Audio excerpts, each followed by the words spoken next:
ये वीडियो रे हमें सीखमा कन्वर्ट डेसिमल टू फ्रैक्शन केंदा करी हमें डेसिमल टू फ्रैक्शन कन्वर्ट करमा आसुन देखमा। तो देइछे पहला 3.5 तो एटा केंदा करबो पहला का होछे 35 लिखि देबो तापरे का करमा तापरे देखबो दशमिक परे केतरा संख्या अछि दशमिक परे गुटे संख्या अछि तो का होछे गुटे शून्य हे जिबा 35/10 हे जिबा एटा का तुम छोट भी करि पारबो केंता करि पारबो 5 7 35 5 2 10 हे गला 1.25 तो पूरा संख्या के लिखि देबो 125 हे जिबा ओके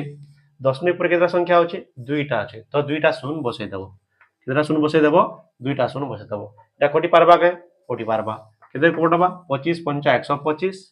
25 4 100 एतकी हे पारबा तापर एटा केना करमा 9 लिखि देबा केतरा घर अछि तीनटा घर अछि तीनटा शून्य हे जिबा 9/100 माने 1000 हे जिबा एटा हला तापर 721 हेबा एटा 721 केतरा घर अछि दुईटा घर अछि तो दुईटा शून्य बसी जिबा बुझियला तो आपण मानकर लागि प्रश्न एटा 0.08 रो फ्रैक्शन रे कन्वर्ट कले काना हवा निश्चित भाव कमेंट करबे तार सहित चैनल के सब्सक्राइब कर देबे धन्यवाद।